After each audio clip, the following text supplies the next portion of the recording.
At this time, we'll open the March 2024 budget work session.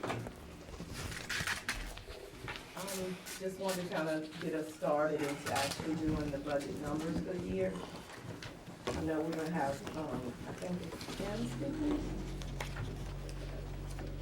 Yes, 10 speakers. Everyone did respond to the invitation. Mayor, I don't know if you just want to follow the order when we start at 6:30 that I have there for the list. Yes, ma'am. Okay.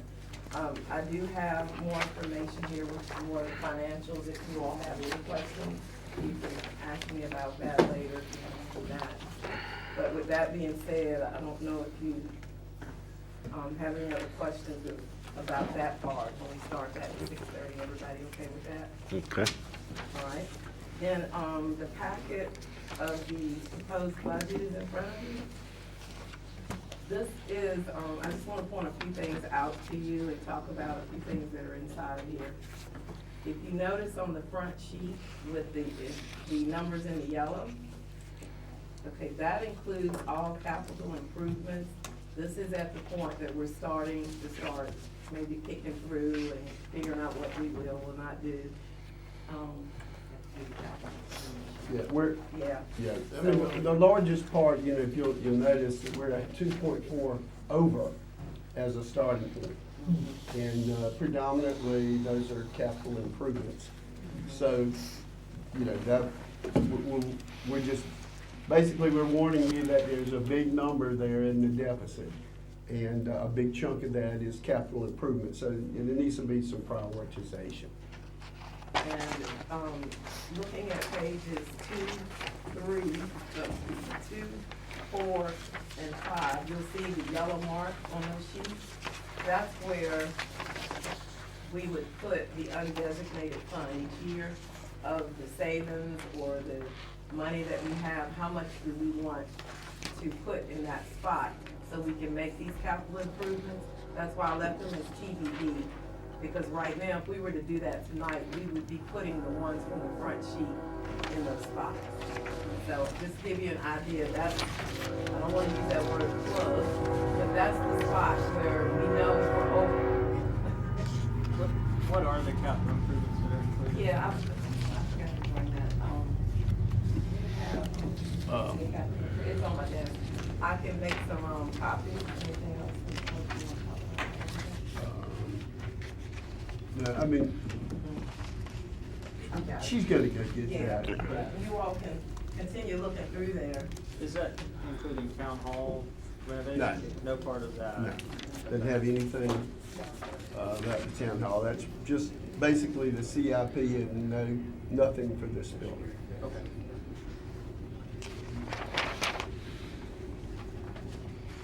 Outside of maintenance.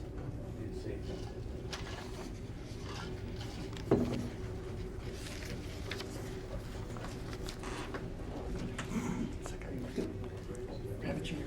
Oh, you inside. Okay, good to see.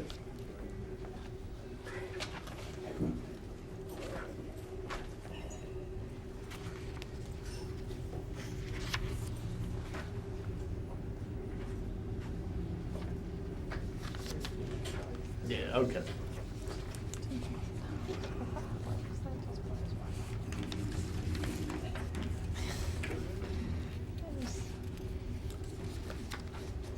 In the coming year, the capital improvements currently showing $500,000 for a Lee Grant road project, $1.2 million for a Highland sidewalk. Those are the two big numbers. So we have $1 million basically capital improvement. 1.7, well, you can't see that, but Right, but what are we budgeting in this budget? that's what we're trying to get to. Is there a penciled in number in this version? Is it 1 point? Well, these are the numbers, you know, we got the last of the capital improvements in this afternoon. So what you see in that deficit is basically that's the beginning point of where we are. You know, if we accepted the capital improvement program as it is right this second, we would be taking $2.1 million out of savings. What were the two projects and the value on the first one? Oh, $500,000 on lead grant, $1.2 million on sidewalk improvements on Highland Avenue. And 22,000. Well, the 500 on each grant, Sure. is regarding the grant. Is regarding the grant, that we spoke of at the last meeting. And that would be used for showing good faith towards the grant. You remember we discussed that? So it may not actually leave the account, but it's to show that we are invested if that grant does come through. So it would just be spreading across 3 years to show that we can see it. And, If we were awarded that grant though, when would that $1 million match actually come due? The soonest any construction is 6 years from the date of award. So that would be So sitting in nobody's gonna pay account. for anything until that. So our real capital expenses for next year would possibly be starting on Highland Avenue sidewalk. that would be the general fund. Right. And then, 1/3 of a lift there. Do y'all see the man lift? Yep. Yeah, that's divided between three, the water, the sewer, and the general fund. And then the blue section below it is the water fund. For 2025 projects there.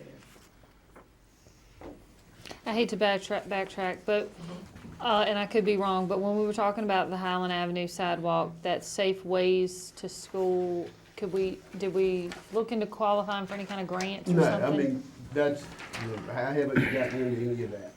So it could be less than that if we find yeah. something to help I pay mean, for that. I would ask the council to consider, when you put that much into a project, particularly in the case of sidewalks, 25 years from now, that's gonna be a really big hit on whoever the council is at that point.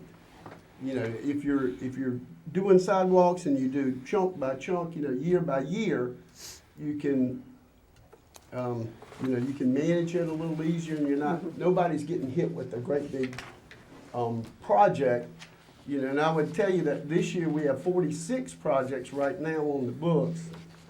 And that's a great big one, so I'm just saying it's a lot to swallow. On the water budget, I'm seeing $67,000 in capital improvements recommended, but we're at a $347,000 deficit. Is that that's an actual deficit, not just offset by grant funding? Right. So we are not anywhere close to, I guess, self-sustaining on water revenues versus water expenses. Right. Okay, and the same with sewer, right? We're at 900. Yeah, the sewer, I haven't looked at the CIP for that. yeah. And just as a reminder, while we're looking through the numbers, to think about, the sewer rates are gonna remain, constant this year. We chose not to increase the rates, so I did keep the sewer revenue line flat. But even, so if we adjust for CIP and pass-through grants, we're still net negative on sewer revenues to offset operating costs. Currently, yeah. Did our rate study show where we're gonna? I think what's happening, with the sewer, we've done quite a bit of, the sewer I-9, I don't know if y'all remember that project. Well, on that and some of the, lending is starting to come full phase now, like, sewer, I'm talking about sewer water. Yeah, we have a new sewer, one of the things I know, we have a full year of, sewer payments until November of 2060, and that full year is $125,000. That's a new debt we have. So we're retiring another debt, they're crossing like the train does. So, and we have $374,000 in budget, so the CIP here Mhm. is reflected in, It's in the numbers already. okay, so yes. we're Yes. close. Yes. that's If you what- yeah. account for the So it's time CIP. for us to start really digging and looking at the lines and see, yeah. Yeah. Trying to think if there's anything else in that sewer while you're on sewer that I can point out too. It- Just Kim, Yes, what is the cost if we forego the sewer rate increase? Were we due to increase? well, I think what we came to the conclusion when they did our study last time, that our sewer rates were pretty strong, and the sewer fund is self-sufficient to the point of you can do some projects, but I don't know, just we need something like the $300,000 line feed system. So I don't know if that's kind of wiping us out, but the sewer does have savings, and if you wanna take that project on, but when you look at this in front of you, this is 1 year snapshot. You're not gonna make as much revenue, we don't think, to make that whole year offset and balance. You don't have to go into your savings. Yeah, I was just wondering if you had a number that you could throw at me that we're gonna, by not doing the rate increase, this is what we're not gonna bring in. Yeah, I think sewer has been positive for years, so I think we thought that's where we could, halt some of the increases for a while. Mhm. The water has been our struggle, so. With the CIP for sewer, there's an unpriced line, the Reed bid cleanout. Do we have, or is that an urgent thing? It is. Oh, okay. And Jeff, you wanna talk about that? We get them cleaned every, I got grant money to clean them out, but every so many years, you have to clean them out or you can start just failing these there.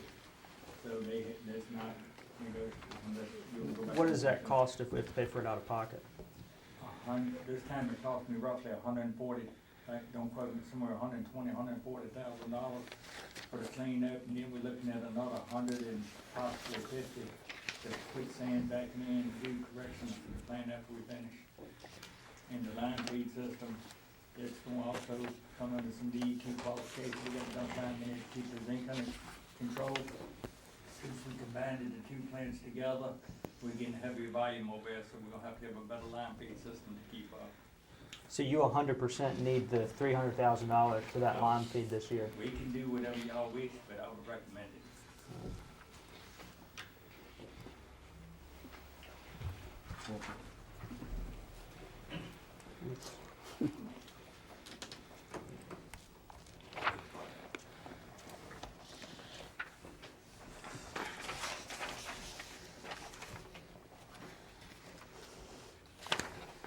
And I know that you all, this is the, first time you've seen it, so that's why we wanna give you the numbers early on. Something may strike you that you think an area that maybe, you question, or something we cut back on.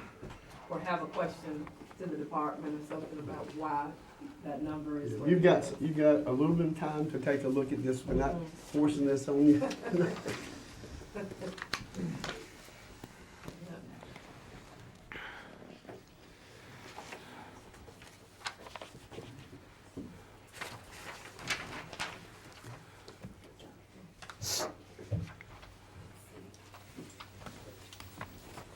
As far as budget, I don't have any other topics for you all tonight. Like I said, the main thing we wanna do is get the big worksheet in your hand, see everything line by line. Yep. Reading it, but, I think we'll start working from this and discussing other things and questioning and working on it. I know we're usually pretty conservative on meals tax, but previous, Yeah. so, I mean, do you think we're, 2%? yeah, do you think 1.4 is low? Yeah, Like that feels low? Yeah, that's,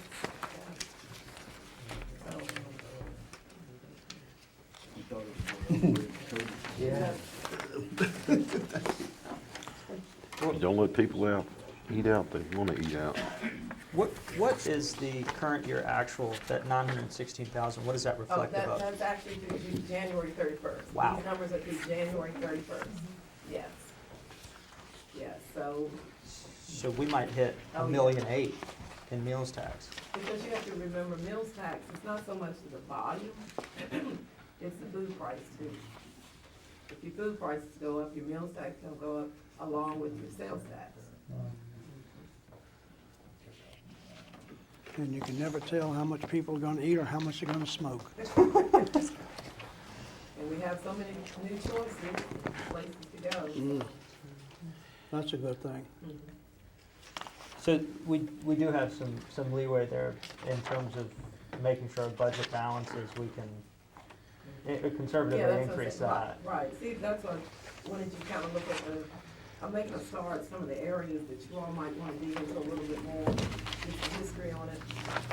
I know the bank stock, I can tell you that now, that it's gonna exceed what we budgeted this year and last year. So I've already seen the tax reports that are in, so I'll know what to expect from the bank.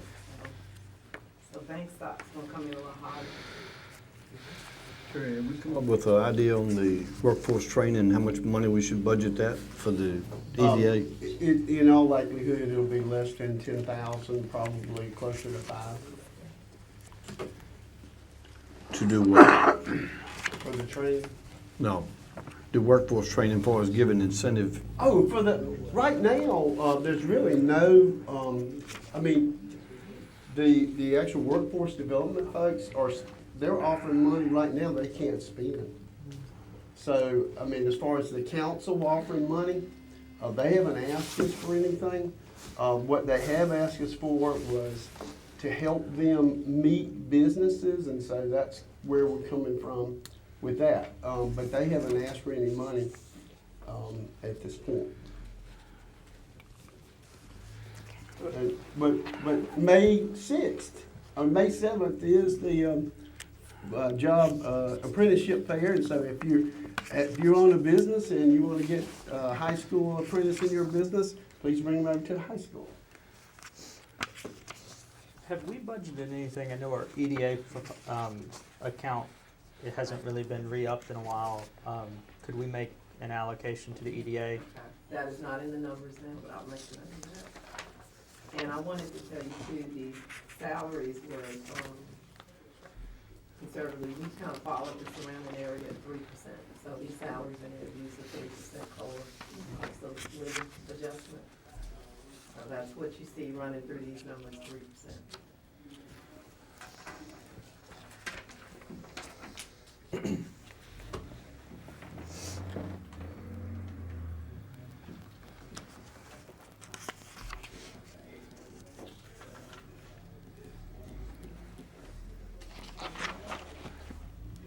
We did include, I'm thinking about things as I thumb through too. I know we talked about the trash contract. We included that at a 10% increase. Yeah. Does Don't that, know yet. does that go out to bid this year? In July. Okay. So we did that with a 10% increase built in. Maybe we'll be pleasantly surprised.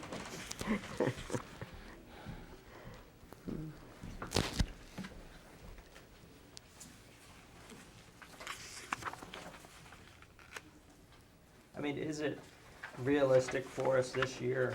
I mean, this budget, it hurts. I mean, seeing these numbers, like, is it realistic for us to even think about Lee Grant or Holland? I mean, that puts us, that kills us by $1.7 million, and we're 2.4 over. That's something we're gonna have to think about Yeah. before we. Yeah. Yeah, I almost feel like with the Highland sidewalk, I know I pushed for that, but if we can see what kind of grants, even if they repaired it piece by piece, or, technically, I mean, I view Highland as 3 sections, but if we could just find some kind of, grant, some kind of assistance with that, because that is a lot of money. It's needed, and it's worth that much money, but it's a lot of money.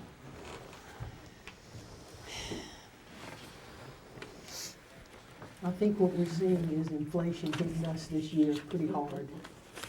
I've been here, for a few years, and some years are easier to do your budget than others. And with the way the economy's been, this is one I think we're gonna have to sharpen our pencils. Hate to do it. I wish I could give everybody what they need or want. But I think we're gonna have to be very careful with what we spend this time, so that we don't have to raise taxes.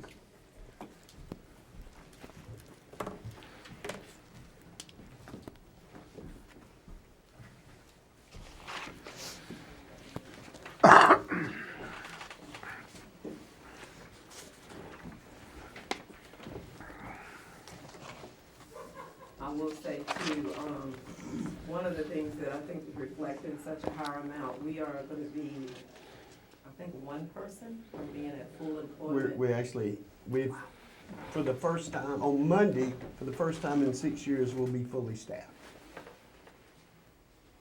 So this has been,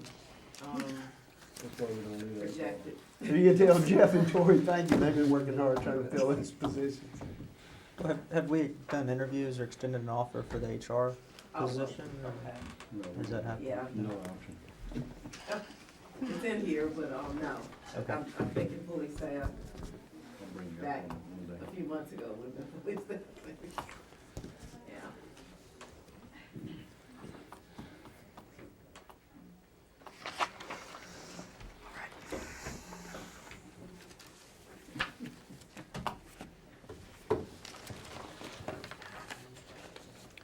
Any other comments?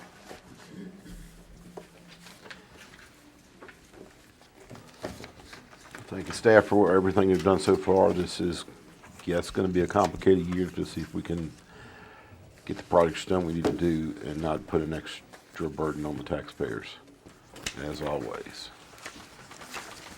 Is anything else come before the budget meeting?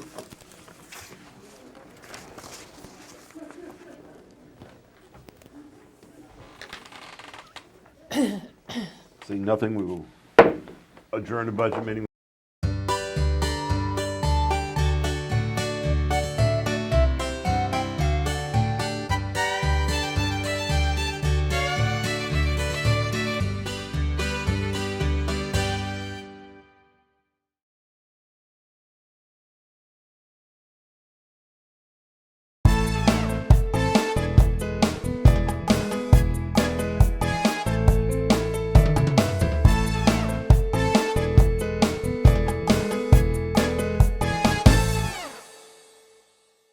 Workshop meeting for the Appomattox Town Council to order.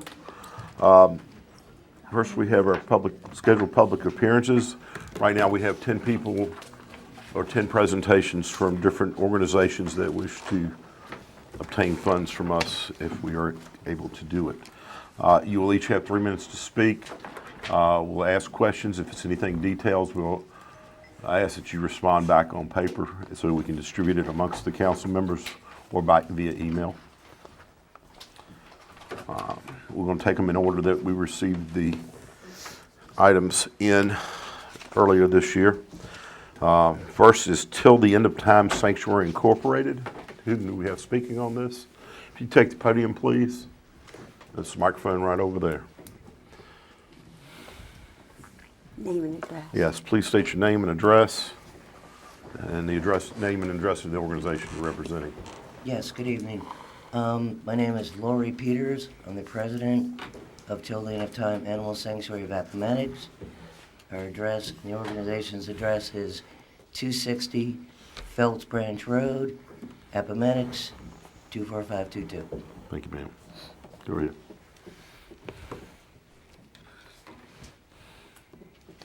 That's it. We are a 501c3 nonprofit organization. We were founded in 2006. We help out the community of Appomattox by rescuing unwanted, stray, unowned animals.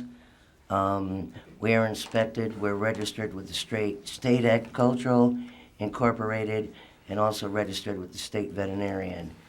We've been in Appomattox here for 12 years.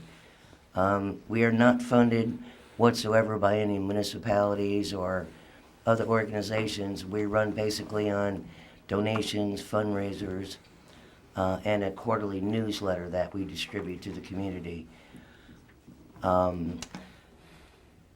We work with the community in regards to, there's an overwhelming problem right now with, unwanted strayed animals, animals that people are no longer able to keep due to financial reasons.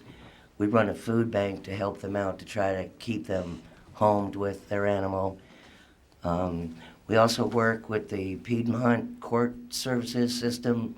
We take in people for community service hours and things like that. We educate the public as far as proper care of their animals, proper housing, spaying and neutering, which is very important. Currently we're overloaded, we're not able to, but we do also work with the Appomattox Animal Shelter. We've taken many cats in the past when they've been overwhelmed and filled. We rehabilitate everybody. They are totally vetted, spayed, neutered, tested, vaccinated before we place them for adoption. And I guess that's about it. Well, thank you, ma'am. Does anybody have any questions?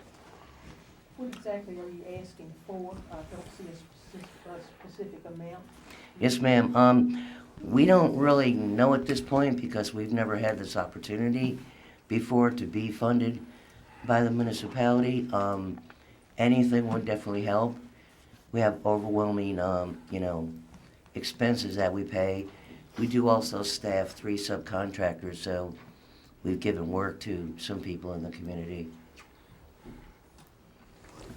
I have a question. Do you only take in animals from our area, or do you serve all areas? Do you adopt out to all areas, or you strictly just operate within our county? We just take in from the Appomattox Okay. area because there's enough there, to Okay. keep us busy. We do, though, adopt out to any Okay. locations where somebody may be interested in adopting one. Thank you, ma'am. Appreciate it. Okay, thank you. You do not have to use your whole 3 minutes. Thank y'all. TNC Promotions. If you'll take this podium, please. Good evening, everybody. I'm Tony Clifton, 1899 Redfields Road in Appomattox, Virginia, and I am the co-owner and president of TNC Promotions, along with my partner, Cindy Tweedy. We formed this organization back in June of 2021, and we are a nonprofit 501c3. Our goal is, both of us have had music backgrounds. I have for many years. And we put on festivals, concerts, shows for different organizations, benefits for family members that may need money, and we've been quite successful here in the last couple of years, but it's getting to the point where the people that we want to bring in, they charge a lot. And, we're talking $10,000, $15,000. I brought Jimmy Fortune in December, and it was $10,000.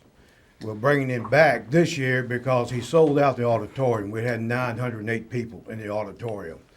But again, just like cost of everything else going up, he went up $3,000 on us. So, but anyway, we're bringing him in, plus we're already talking to some country artists to bring them to Appomattox County High School. And the reason I'm using the high school, I want to bring people to Appomattox, and we do. 90% of the people that come to our shows are from out of the county and out of state for our shows. We also do the bluegrass shows at the high school on Sunday afternoon during the winter months. And we've got people that come from Richmond all the way to the coast. We've got people that come from all over. Jimmy Fortune, we had people coming from Lancaster, Pennsylvania. And when they come down here, they got somewhere they want to stay. So Dana Mayberry at Appomattox Inn and Suites graciously works with us. And when people come to Appomattox and they want to book a room, all they have to do is tell her, I'm here for Jimmy Fortune show, or I'm here for the bluegrass show, and she gives them a pretty good discount on that room. And with Jimmy Fortune, she was very tickled with the response that she got. She said she had quite a few reservations and everything went well on that. But we're looking at doing some benefits, nothing etched in stone yet. but we want to put together, and I want to do a concert for my good friend Doug Smith. Everybody knows what he's going through again, and I know there's a benefit coming up in town, an appreciation type day, but we want to do a concert, and I want to bring in a name that's going to draw tickets at the door so we can make as much money for him as possible. We've also done a benefit for Children's Miracle Network at Lynchburg. We did a one-day bluegrass festival, and we were very successful with that, and we was able to donate them several $1,000s, which we thought was very good. They were very appreciative of that too. So these are the type of Thanks, things that we do, and I appreciate your time and effort. As far as the amount, all we can get. Okay, Council, do you have any questions at All I this can time? say. Yes, sir. Council, do you have any questions at this time? All right. Thank you, sir. Appreciate Thank your you. presentation. Appomattox for Equality. I'm sorry we're rushing. We just try not to be here all night. Name and your address, please, when you get to the podium.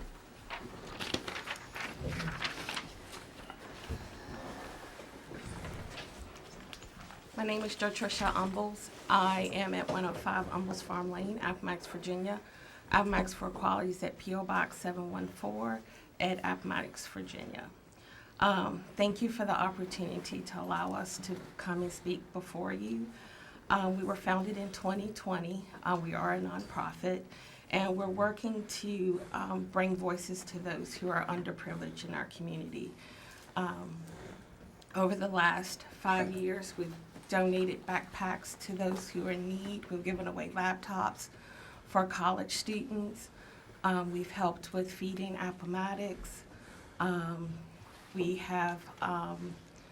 donated to various sports organizations here in town.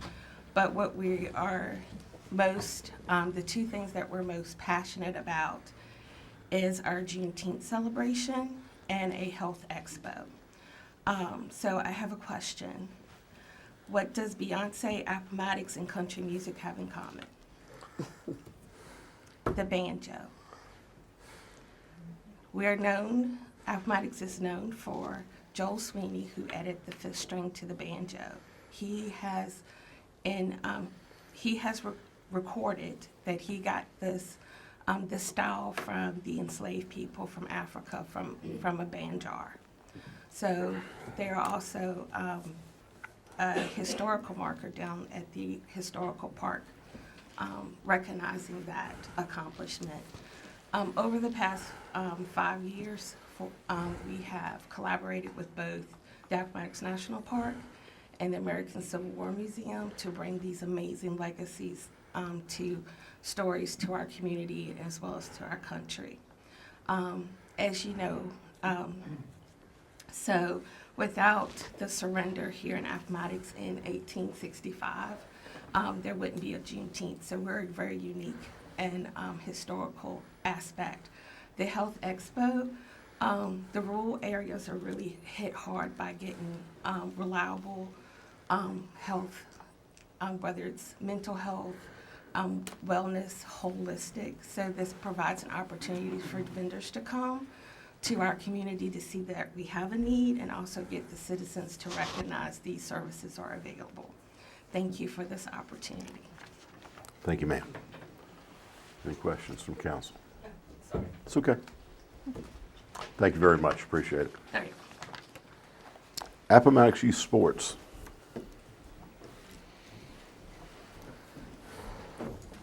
I am Lori Wilmoth, and my address is 704 Snaps Mill Road, Spout Springs.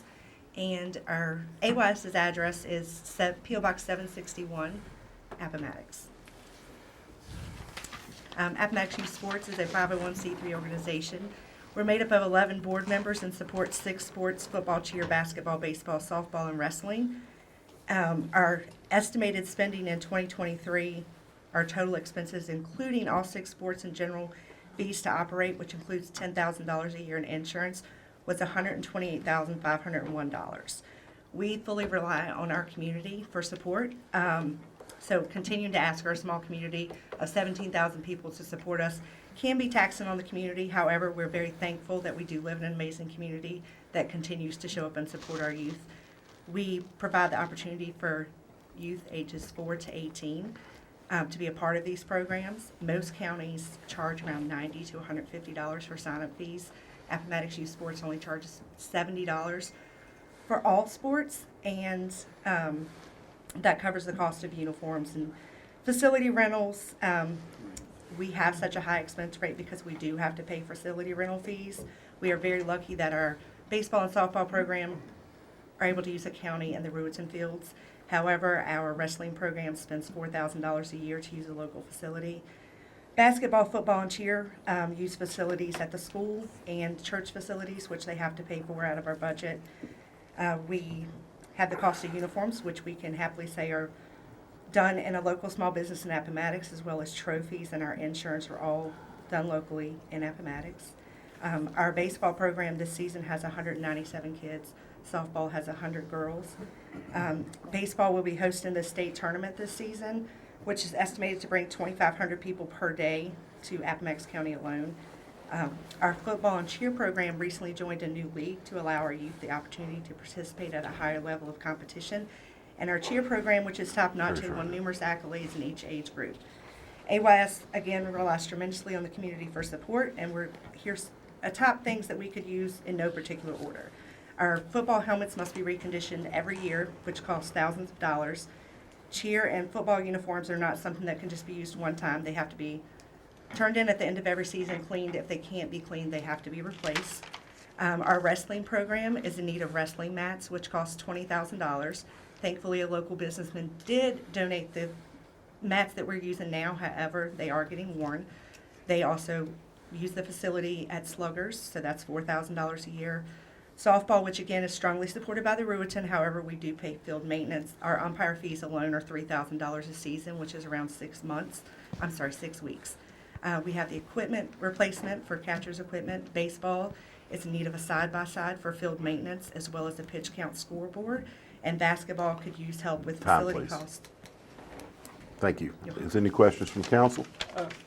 I guess just at a high level, how many events do you guys hold a year that draw people into the community? So I've been a part of AYS since 2018. Softball, I can speak because I was commissioner for 7 years. We host a tournament in the fall, a district tournament. We also host a district tournament in the spring for all-stars. However, in order to bid on a state tournament for softball, which brings in more people, we do have to bid on that. It's a $1,500 bid through Dixie Softball. Unfortunately, our softball complex does not have what it needs to host that tournament. We could use the county fields. Baseball, it rotates through, so it's not always how it is like in softball. You get to host, like this year I may host the 7 and 8-year-olds, next year I get the 9 and 10-year-olds. Baseball's not like that. It goes around the district and they host all at one time. They bid on the state tournament, it was their turn, so they won the bid, so that's why we're hosting. Wrestling is unfortunately unable to host any events because we don't have a facility to use. Sluggers is way too small to try to get a bunch of kids in. Basketball, they don't travel outside, they only play Appomattox teams at the elementary, middle, or high school. And let me see, what else did I miss? Cheer. Football.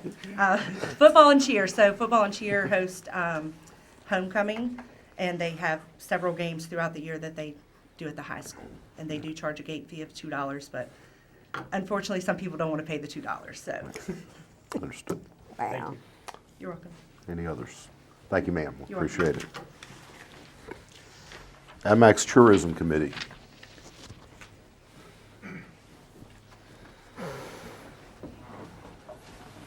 My name is Don Jones. I live at 264 Vine Drive out in the Stonewall area of Concord. First and foremost, I'd like to thank you all for the previous year's support. It's hard to believe that we're in our 8th year.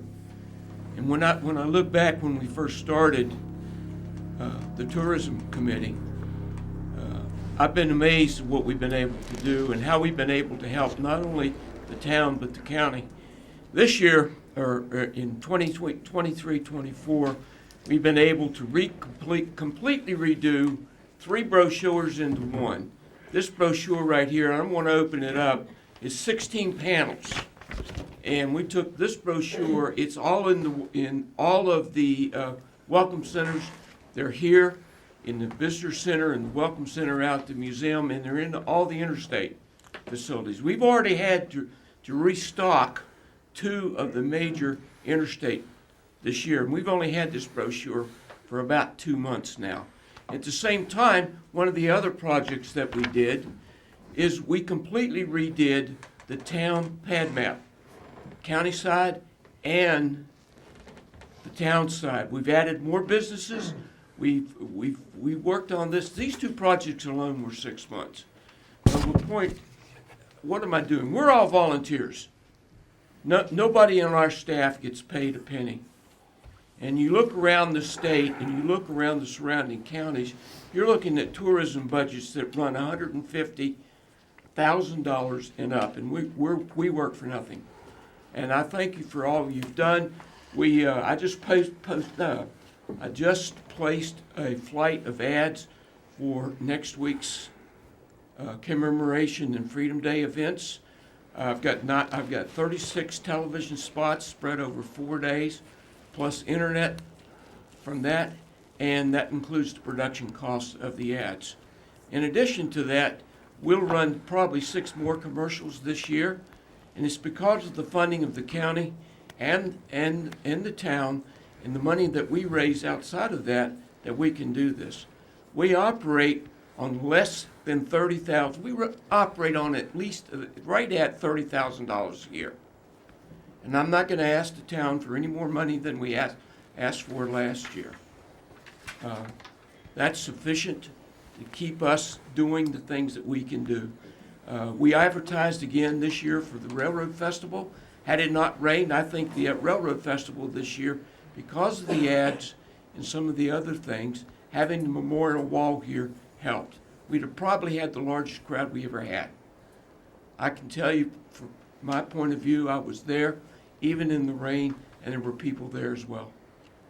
Do you all have any questions? Any questions from the council? Don, thank you, we appreciate it. May I approach? Yes, sir.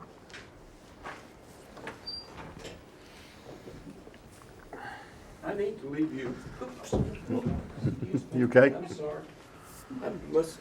With our results, and I feel obligated to give you this because it really shows what we've done and how we do it. Thank you, Don.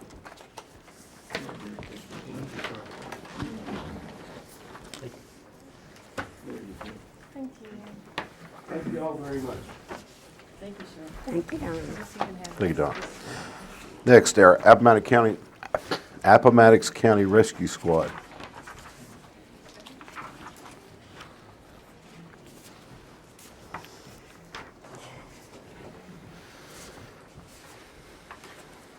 My name is Susan Walton. I'm the captain of Appomattox County Rescue Squad. I reside at 317 Slate Ridge Drive, Appomattox, Virginia. I've got some handouts if I can approach and hand this to you. Please do.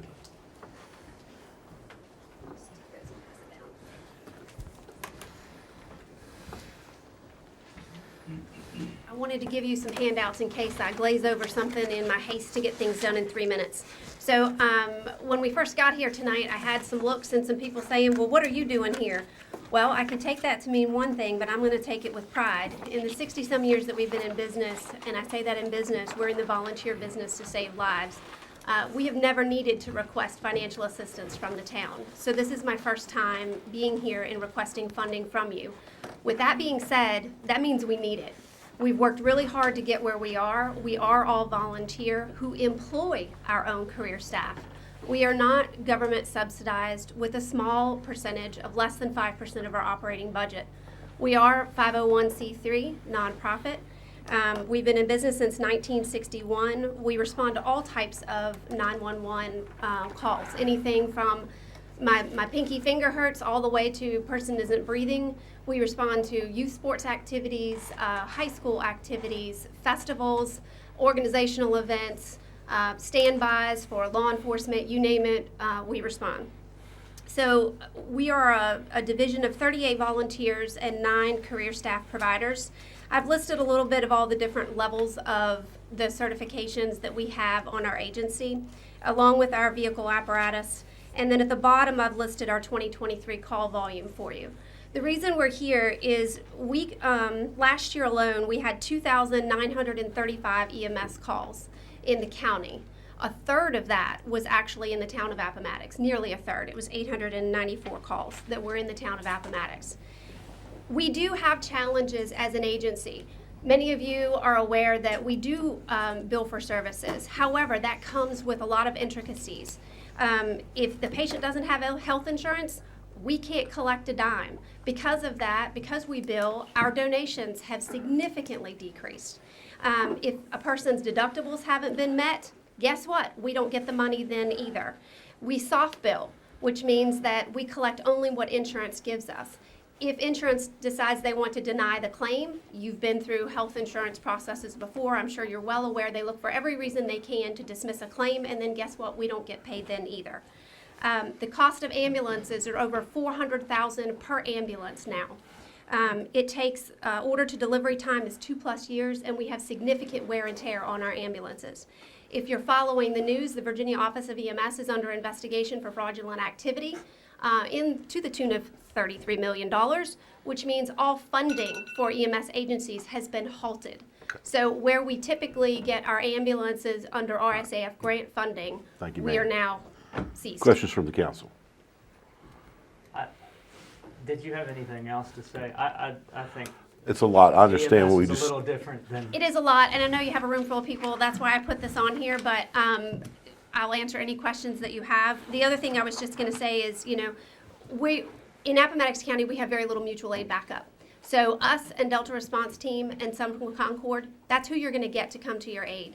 We need help both financially, we also need help with recruiting. So we did request $50,000 from the town council, and we are asking if you would consider some assistance in the way of retention, meaning the volunteers that provide this assistance, if you would consider some tax breaks for the local volunteers, that would also help us boost the recruitment and retention among our agency. Is this something you foresee that we need to start putting into an annual operating budget? Do you foresee it needing support? What we have been told by the state is that this will take a very long time for the state to recover. I don't see this happening anytime soon. I think our funding has ceased for the foreseeable future. It would be very helpful if you guys would consider us for an ongoing funding request. Thank you. Thank you. Historical Appomattox Railroad Festival.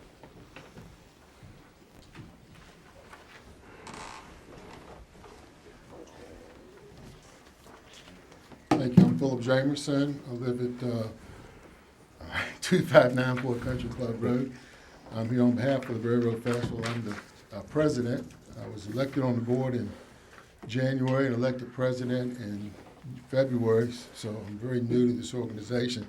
I want to thank the board, the council, for the past contributions that they've made to our festival. We've been, I think we're in our 51st year for this. It's probably the largest single event that brings people to Appomattox every year, it's almost a fixture in Appomattox. People actually plan reunions and stuff around Railroad Festival to come in here. We have 8 people on that board. We have 7 volunteers. We're looking for more. This event's about 40 hours in a 3-day period. It goes from a Friday, Saturday, Sunday, and it's about 40 hours worth of work. That puts a lot on 17 people. So that we generally start at 6 in the morning, we get home at midnight, and we do that for a couple of days. We're asking for $10,000. I think that's the same as what it was last year. Our expenses last year were around $70,000. We did, with donations and fundraising, raise about $85,000. We're looking at $90,000 in expenses this year. Things have gone up for different things, and we're also trying to get some more organizations involved with the volunteer effort. So we'd ask that you would consider our request for $10,000. Council questions? Philip, thank you. Thank you. American Civil War Museum.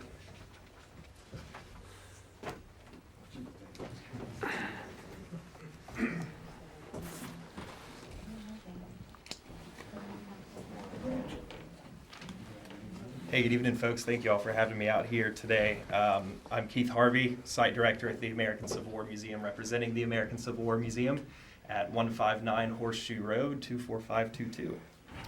On behalf of the American Civil War Museum, a 501c3 nonprofit, I'm here to request a donation of $2,500 for fiscal year 2025 to put towards two of our larger community events, Fall Festival and Christmas Open House. Fall Festival is our way to celebrate the season with history, entertainment, and community spirit. We typically offer at least 10 different activities here and feature at least 15 local and regional vendors. We plan to expand beyond this in 2024, and as a matter of fact, as today, we have already cleared that expansion, and we've actually gotten more vendors in from Appomattox and from the city of Lynchburg now, which is new for us. Last year, we had 426 visitors to the Fall Festival, including 109 youths. The majority of visitors came from Appomattox and the city of Lynchburg, but some came from as far away as Richmond, Charlottesville, and North Carolina. The other event, Christmas Open House, is a free seasonal event that features the social services Angel Tree, harp, flute, and youth chorale music, Civil War Santa Claus children's games, activities, food, and much more. Last year, 293 people joined us for Christmas Open House, including over 150 youths. The overwhelming majority of these attendees were from Appomattox. In conclusion, folks, your financial support could help us expand our reach into the community by helping us to develop and execute more of these activities, primarily our family-friendly activities. This is absolutely essential to our mission. Of course, the mission of the American Civil War Museum is to explore, inspire, and promote the public understanding of the American Civil War, its causes, courses, and consequences. Thank you all very much. Are there any questions? Council? This funding would be entirely for local events and not for administration or exhibits or anything like that? That is correct. This is entirely for these two events. Yes. Thank you. And if I could approach, I have some handouts for y'all to take home with you and view at your own leisure. Please, sir.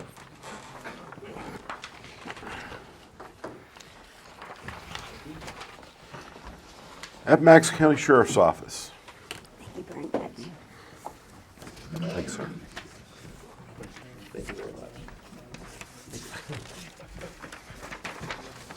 Thank you, Mr. Mayor, councilman, councilwomen. I've also got some stuff to hand out if you don't already have my numbers that I'll pass out. I think we're good, Robbie. I think we're good. You got it? Yes, sir. I don't think I'll take the entire 3 minutes, but so I want to take a few seconds at the beginning to put my full support behind the rescue squad. They deserve every penny that they're asking for. We rely heavily on them through the mental health process, and we use them daily. And it's unfortunate, but when we have to send somebody to the hospital by them, that's taken away from a citizen that may need them here. So I put my full support behind them for whatever they may need, just so y'all know that. I'm asking for $157,892. A lot of that is money that's already been budgeted. I apologize, Miss Ray, I'm not sure if she's still here or not. She may have the difference. I don't have the difference in front of me of what it's asking for. The first thing I'm asking for is to keep the two deputies in the line item, pay for them. One of the things we found out once myself, Miss Adams, and Miss Ray were sitting down, that they were funded at base salary, but I don't think they were fully funded through VRS, through FICA, through all that. So one of the things you can see is I'm asking for $65,146 per deputy. Now that includes FICA, that includes VRS, includes all of it. And the base salary for the deputy is going to be about $44,982, but this covers all the other amounts as well. As of right now, I believe the county is paying for that, so I only feel it's fair that the town pay their share of the two deputies. The other line is the Line of Duty Act. For the two deputies that is funded, it's $5,250. Again, that is funded through the county at this point right now. It's just that's going to pay for the two deputies that's already being paid for through the town. The other things that I'm asking for is $2,000 for uniforms, $2,000 for fuel, $2,000 for training, and $1,000 for academy dues. I was gracious enough to be blessed by the county to give us 4 new deputies, and they also gave us a higher budget appropriations for these line items as well. And what it goes to is this training, the $2,000 will be $1,000 per deputy that y'all supply with us now. The fuel will go for the one car that you do have given us. So that's going to pay for, it's not going to cover it all, but it's going to cover a portion of it throughout the year that they'll use. And the academy dues, that's an unfortunate thing that goes up every year. but that's gonna help cover the cost for the 2 deputies, is every 2 years, they gotta go back to the academy to be recertified. The next one is the K-9 line item. It's $6,000, which y'all appropriated for us. I'm asking for that to still stay in the budget. It's not going up or anything. Again, this community's been great to us with our K-9 program. We've had a huge amount of donations. I did a program the other day at a local church, and they took money up while I was talking, didn't even know about it. They want to donate it all to the K-9 line. So that was greatly appreciated, and it goes to help out a lot. And the last thing would be to cover VRS for the sheriff's supplement that y'all graciously give. And it'll be a total of $9,350, but the VRS supplement is $1,350. And the only thing I ask at the end is, we haven't done an MOU yet. We've done a temporary one, but we haven't done a solidified one. We need to get that done as soon as possible. One of the things I asked if we could do is, I know Sheriff Simpson and y'all talked about it, but every 3 years that you would provide a vehicle to the sheriff's office. And as you can see at the last number, that's not included for this total. It's separate of that, but it's $58,000. And that's right now. You know, that could change in 3 years. Who knows what a vehicle may cost in 3 years? But I think 2026 will be the next time a new vehicle will come from y'all. And I'm asking for that to also pay for the vehicle and the install. So the vehicle runs about $42,000. It's $12,000 to $14,000 is somewhere in there. It's gonna pay for the install. Any questions? Council. I don't want to create any more administrative or bureaucratic work, but I know how the, massive government funding can work, where you throw money into a pot and then it's just all in that one pot. What I never want to have happen is the decision to not spend money to train a deputy. So if we're given, $2,000 a year, I want to make sure you feel 100% that you can spend that $2,000 and not have to worry about, other expenses that might pop up, that every year you can spend this $2,000 on training. Is there a way that, I guess in our MOU or in the way that your county budget works, that we could allocate that $2,000 specifically to a line that's only for training expenses? Now, again, this will be my first MOU, but Ms. Adams, you can correct me if I'm wrong, but I think once we sign the MOU, you can direct it to the line it should go in, which each one of these is, that's the reason I separated them out, is because it's a different line item within my budget. So they would go within their line item of the budget when they're sent to us. May I speak? Yes, ma'am, please. We have a designated line item for training. If you wanted a separate line item for town deputy training, we can always add another line item. That's not an issue. I don't think it'd be, because what he's asking for is to cover the 2 officers we're providing for at this time. It's kind of like the K-9, that's a separate line. The town's right now, the only people that put in for it, so that's a separate line that we can only use for the K-9. Gotcha. Any other questions?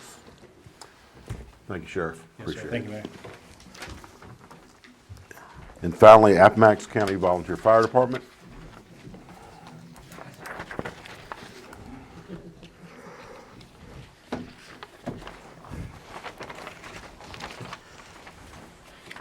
Good evening, Mayor and council members. I've got some forms if we can bring them to you. I'm speaking to you all tonight on behalf of the Appomattox County Volunteer Fire Department, located on Federal Boulevard, just outside of town. The goal of their presentation tonight is to discuss a potential funding increase to support our crucial operations within the fire department.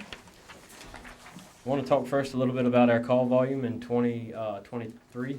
We responded to 343 calls for service.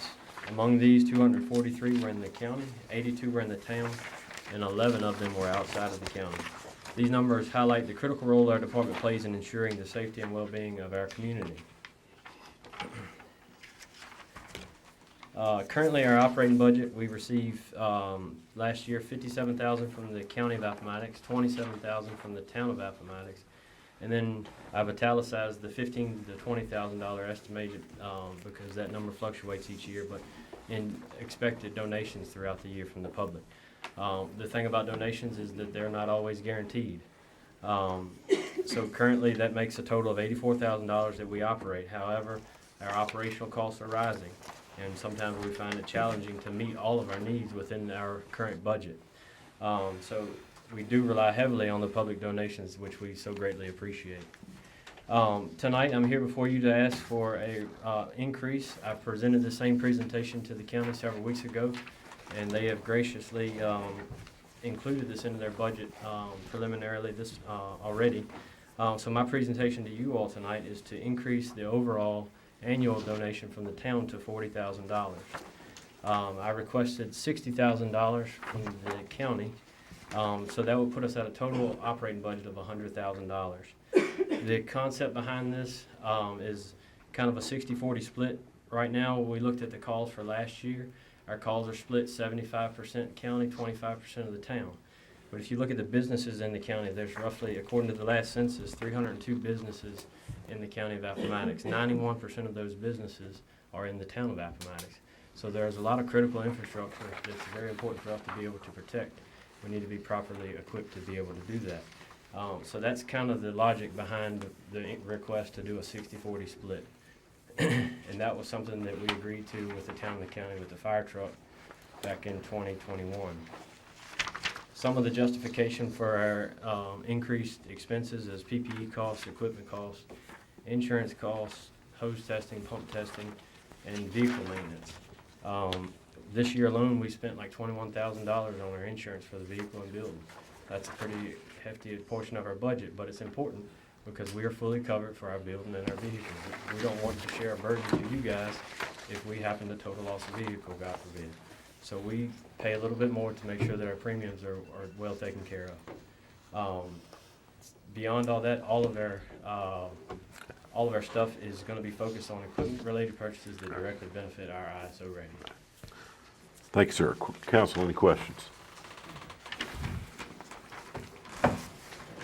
After the allocation after July 1st from the county, will y'all still have a balance on the fire truck, or will that be fully paid off? Yes, but the way we structured our payments, we don't actually owe a payment on the fire truck till 2025. So the money that we're going to be getting from the county, we're going to put into a CD.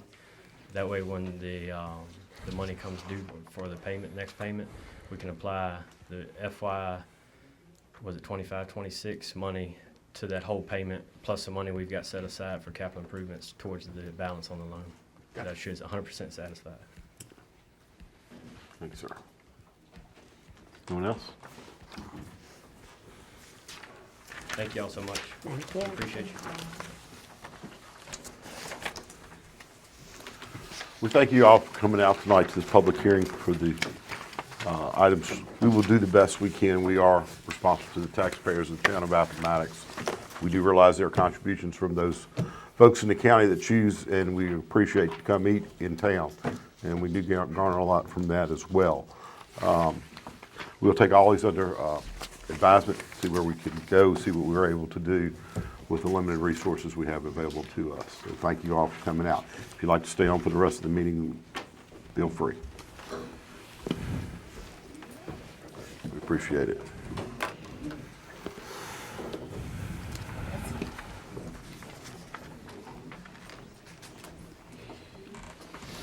This mattress. Is this Hunter Street? Yes, ma'am, please, please. No, that's all right, that's quite all right. Thank you so much. Yeah, I've never heard of that. Did Jeff leave? Yeah, I'm going, no, he's out. He's out. I'm good. Thank you. Yeah, I'll get it. Where's Hunter Street? Hunter Street is the Kitty Park. There's a paper. A paper road. Kitty Park. Kitty, The Kitty Park. an undeveloped road that's on paper but not in real. Oh, that means it's on paper, but Yes. it's not. Okay, Developed. I've never heard of that. That's new to me considering we did the same thing to the previous road over on the north side of I've town. never heard it referred to, that makes sense, it's on paper. That's the first time for me as well. But I kind of went, where's Hunter Street? I would do the same thing. I feel kind of bad. I'm sure there's a reason why it's called that. Yes. That's how they used to deliver papers. Oh, it's road on paper. Like a But paper not on town. road. Okay. You ever read that Sparkle paper town? All right. All right, ladies and gentlemen, let's move on to the regular business of the council at this time, please. I mean, I watched the notebook. What's the other one he's real Give us a famous few for? moments.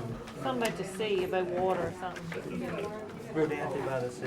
Council, do y'all need a quick break? Anyone? Knights of Rodanthe. I'm good. Go home, I gotta watch Mayberry. Yeah, Big Bang Theory goes off before I get home, so anyway. How are you? Mayor, Yes, sir. 3 letters, DVR. Don't have one. THO. And I'm in the TV industry. Just the technical side. Hey, how are you, sir? Good seeing you again. When the other guy wrecked his bike. Y'all have some good organizations. We do, we do. Yes. Some good ones. Yeah, that's the tough part of all this.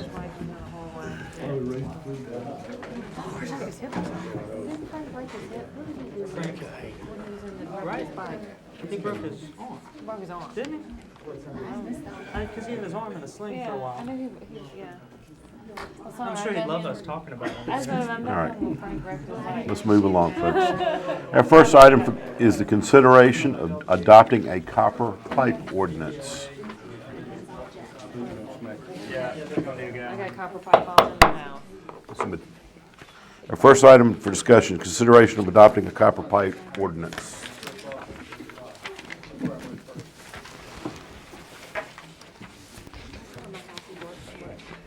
Let's give it from Jeff or from Terry. Oh. Okay. Can you imagine somebody would still use copper pipe? I think this is for that grant. It would have to be okay. I think that's why. Or this way. I think that's why. I think that's why. House, we're trying to convert it to copper. What is that? Yeah. Because, Outside. yeah, because probably already have it for inside. Who? Oh, we do. Jeff, do you Yes, need to speak to Scott's got this, or is this something from Mr. McGee? Or are we getting this from, Jeff's good. okay. The copper pipe ordinance, sorry, sir. Didn't mean to rush you. If you'd like someone to bring your microphone, I don't mind.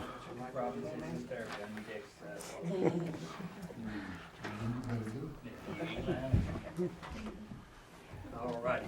Hunter Street is down at the Kitty Park, in case y'all don't know. And I think I talked to Mr. Jameson, and Senior Mr. Jameson. Several years ago, we closed a portion of that street. Jeff, we're on the copper pipe. I thought you said Hunter Street. No, copper pipe. I'm sorry, I I can't. did, I told you the wrong thing. Okay, excuse me. First All item's the right. copper pipe. We'll be talking about this in a minute, folks. Appreciate it, Back to that folks. one. All right, excuse me, the copper pipe.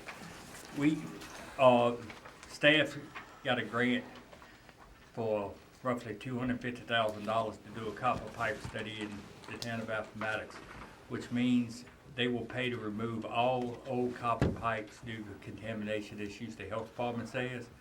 So they come in here, do a lot of work, we figure where it is, staff works with them, and we can get it changed basically for free, the way I'm understanding it, up to the 250.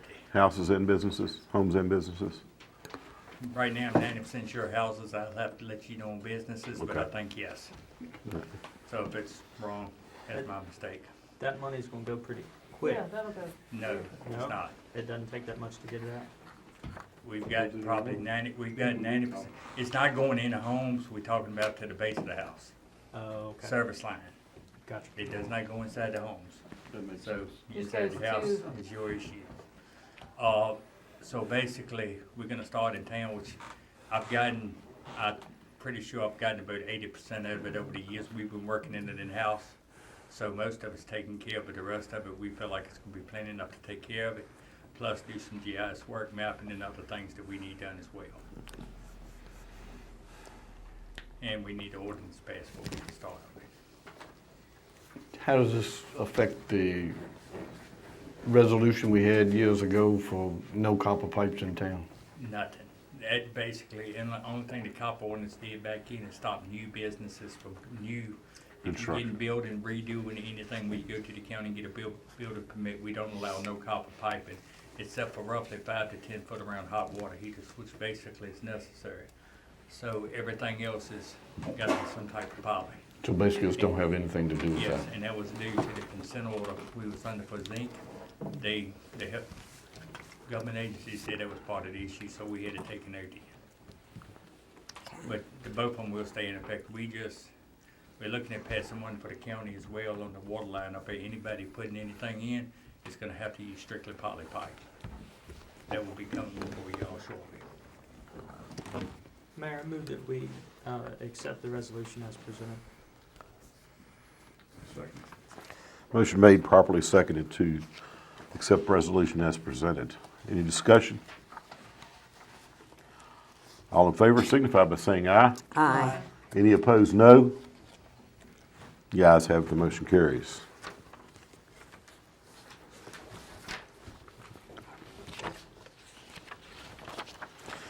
The next item, consideration to authorize town attorney to draw up a resolution to close the portion of Hunter Street considered a paper street. Now, Mr. Elder. Mr. James. Years ago, we closed a portion of Hunter Street at the kitty park where the parking lot now exists. And it's closed right at the edge of the parking lot and behind the new apartments.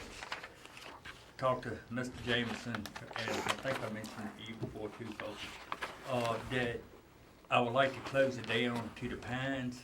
I wanted to wait till the apartments was built to make sure they didn't need no access to nothing, which they could still have access. But I want to close it right there at the pine trees. In that way, the town will own it. It's not at the state specs anyway.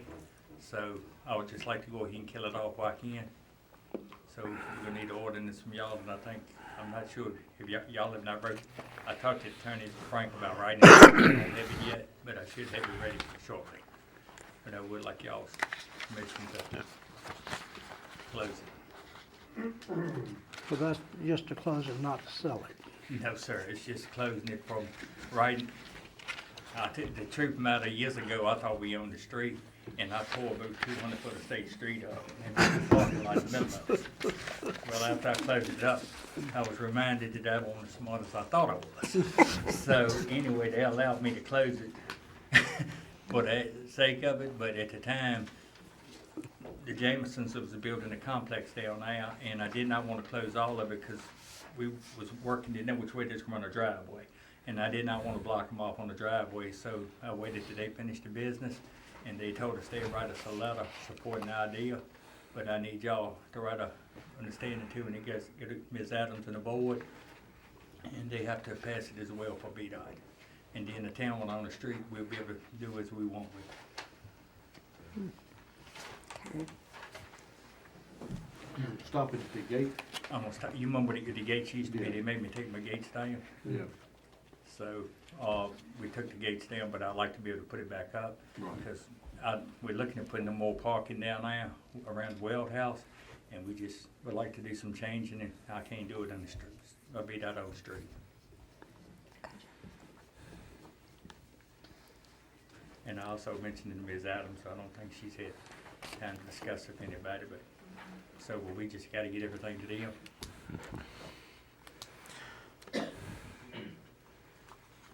Do we need a motion? Yes, we do. I'll make a motion that we authorize the town attorney to draw up a resolution to close the portion of Hunter Street considered a paper street. And Sam, we're working on that now, so me and Frank talked to them about it. I'll second that. Motion made and properly seconded to close the portion of Hunter Street designated a paper street at this time. Any further discussion?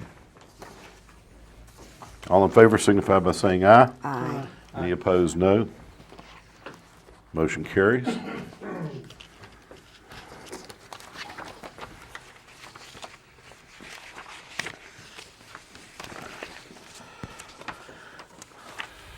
Next item, overview of council training. That's on me. Mr. McGee. Just wanted to update council, we accepted council vote for professional training. The Berkeley Consulting Group will be providing that training. It'll begin with individual phone interviews with each council member, and then it will culminate in a retreat type event. So those are the two pieces of that training.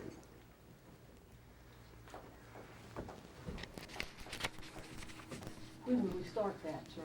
I'm meeting with them tomorrow morning at 10 o'clock, and they'll give me some windows so that, we can fit it with the council schedule. All right, and then we'll finish this up at the annual retreat. Is that, This Or- is a special, this is okay, a special retreat just for, to complete the training. yes, sir. And All right, we wouldn't have enough time to do both. understood, appreciate that. All right, thank you, sir. Item 4, water for the future, water strategies. Oh, me again. We have contracted with CHA to do a water study. That study is not complete at this point in time. We are coordinating that with our lead inventory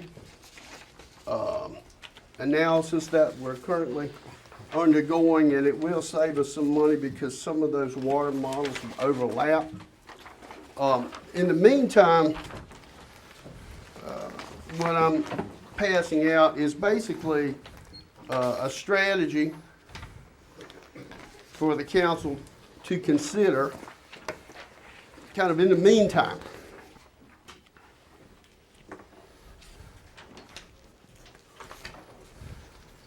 And so I'm putting it in the form of a recommendation to council to really to accept some 6 basic premises. The first is that the council would work together, that that y'all would take a neutral position and not support any one side of the Region 2000 landfill proceedings. That each of the sides have reasonable arguments and we should respect them.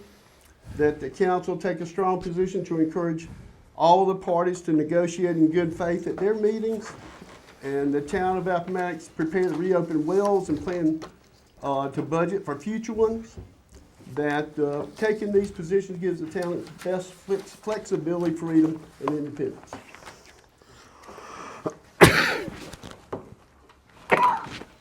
And then I have a press release that has been reviewed, and I would like to put that on the town website if that's the council's will. Do you have a copy of the press release?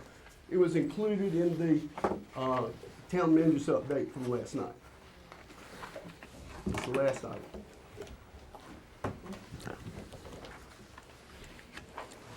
Why is Campbell planning to turn off? That's the it. flow water? I mean,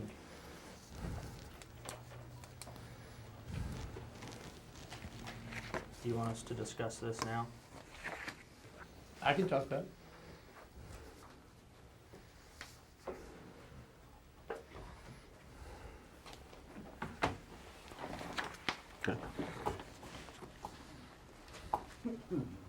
I have real concerns with this going out publicly. I mean, as a press release. It's up to the council. It's Yeah. my proposal that we should. What are your thoughts on why? What leverage, what position? Well, I think, first of all, the community needs to know where we are, how we got to this point, and what the council's plans are with respect to the future. That's my rationale. And you're saying that our plan is, we'll rely. I to would read- say, what I'm saying is that we need to prepare to reopen the wells and the budget and live on wells as long as we need to. I'm very much in favor of the contract being renegotiated, but it places the town in a terrible position not to be able to have, we don't have any legal status where it is right now.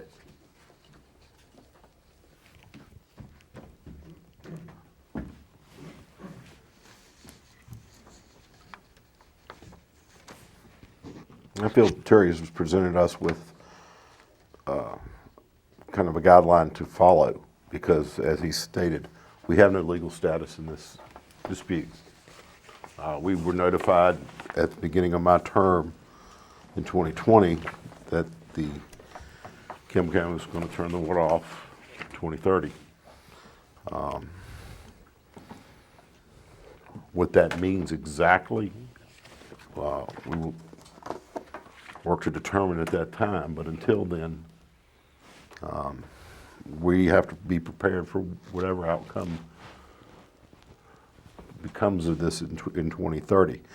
I'd obviously hope negotiations for this could begin earlier, and we wouldn't have to do as much preparation work to provide our citizens with the water that they've come to enjoy. But I also want to give our staff the time to prepare us for the eventuality if the negotiations for the town of Appomattox to obtain water from a different source do not come to fruition. I think it's critical that if we face December the 31st, 2030, and the spigot gets cut off, we've got a way to cut the spigot on. We're in a bind, and I think it's also problematic for us in terms of economic growth moving forward. People want to come in and talk to us about economic development. What can they do? Well, we don't know what we can promise water-wise at this point in time. Same thing with housing. We'd like to get some new housing in town, but what can we promise when we don't know? It's got us over a barrel. And we'd like to have some direction. We need some direction to know where to go. Now, our staff has assured us that if we make the choice to go back to Wells, that we can accommodate that. He's got a ready and willing crew to accommodate that as an option. Mayor? Yes, sir. If I may. It's no secret that Mr. Elder and I he has been somewhat of a mentor to me, and he and I agree on a lot of things, but we also disagree on some things, and wells have been one of them. I don't know what I don't know. I'm not a hydrological engineer, and I have yet to see Mr. Elder. Can I speak when you need to? Yes, you can speak. Yeah, so, I mean, I haven't seen an engineered report. I went back and I found one from the 90s and I scanned it and printed it out that pretty much says that, wells are okay, but they're not the best solution. So I see mixed reports from different places, and I'm eager to see the result from the study that that we have underway now. The one worry that I have is that I think that we can take a more active approach in this and without burdening ourselves with risk. And I think that it's something that the brother Connor, Steve, and Mr. Harvey and Gary Shannenberger had attempted to do in the fall of 2019 to renegotiate or start negotiating with CCUSA or Campbell County. We're tied at the hip. Appomattox in the town, to the eyes of most of the residents of both bodies, they don't realize that there's two different entities, and certainly to people outside of the community, Campbell County sees us as one and the same. Region 2000, Lynchburg, they see us as one and the same. I think that we need to open a channel of communication with the county and just see what is their take on where it stands, what the current status of negotiations are, and what are the risks or opportunities. We may not be a direct party to the lawsuit, but we certainly are subject to the result. We're of it. actually the target. Sure. We're not collateral damage. Well, Campbell County made it clear in a presentation that that I stumbled upon and provided to Terry is that it was they accomplished their goal, and that was to put political pressure between the town and the county, and I think it truly was to cause division, and we walked right into that. So I think that we need to show a unified front. We're also all county residents. We're town residents, but we're county residents, and we're subject to that.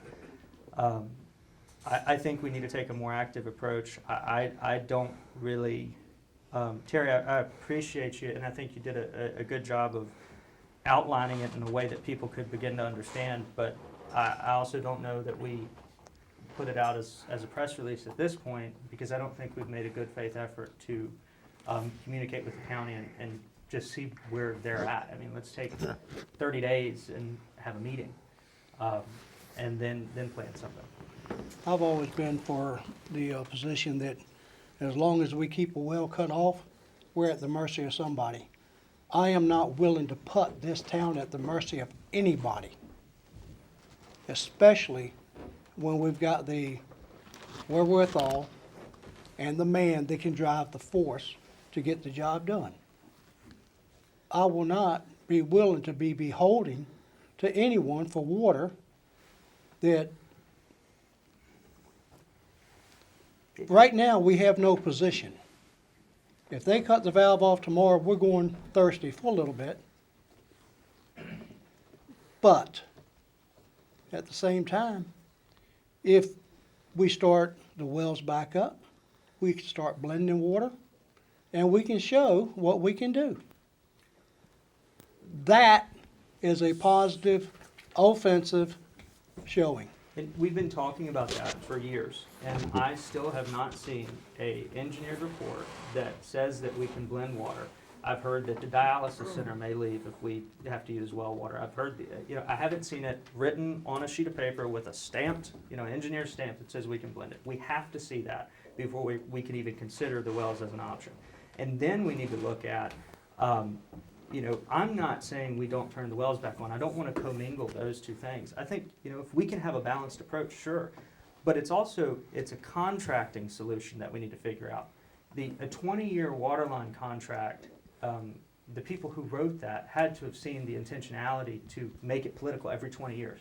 Whether or not we were involved in litigation with Region 2000, or the county was, every 20 years, Campbell County is going to try and get leverage at the renewal because we have one source of water. I say we never get in this situation again, but let's realize we do have, $10 million worth of pipe in the ground, and we do have businesses on the western side of the county that are our water customers.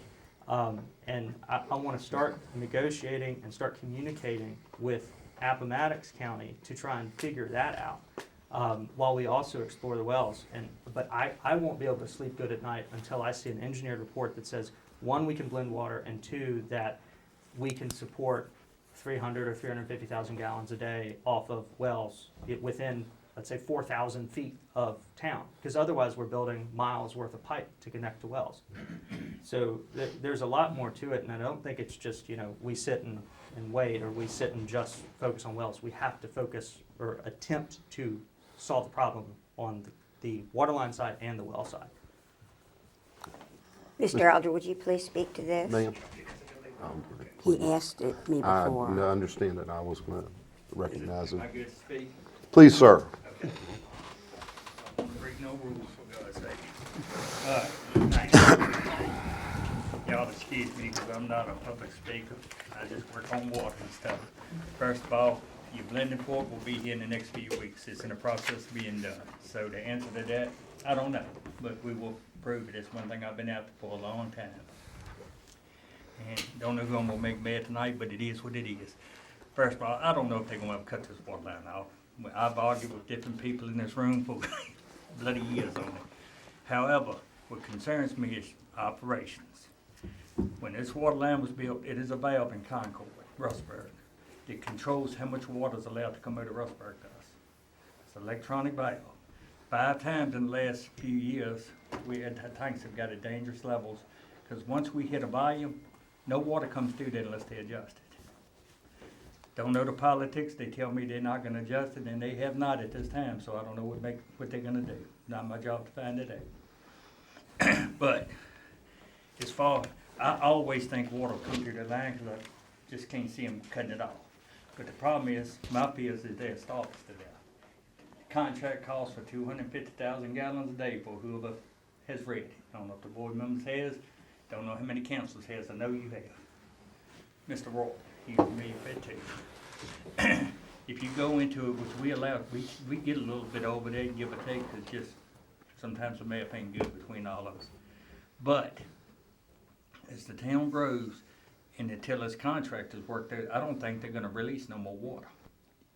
So if they don't release no more water, are we supposed to sit here in 250,000 gallons and turn down people? But we're not gonna go dry, because right now I have wells on hand that I can turn on about as fast as I can drive to them and hit a switch. The health department approved water. The blending option, we're believing this is off the health department sheets. If I turn all my wells on today, I can draw 383,000 gallons and 100 gallons to be exact. I don't put my glasses up. That's water that I know is in the ground. Now, do you have issues with wells? Yes, you do. And I've told everybody in this room, listen, I'll tell the board and everybody, if we go back to wells, it's a constant hunt for water. Because the idea of it is you keep enough wells ahead of the game so you don't worry about the droughts. We've done this for years. So I'm not saying it's good, not saying it's bad, not my job to figure that out. But it is options on the table for whatever way together we work this thing out. And any information I have is in my health department. It's not nothing that I made up. I proved it to DEQ in conversations and 20 more agencies. But friends up in Campbell County, they will not give us no more water as it stands. So now, I don't know if somebody's better talking than I am. I hope they are. But at the end of the day, and I told Ms. Adams and different people, personally, I'm not comfortable sitting here and waiting to this contract over to see who's lying and who's telling the truth.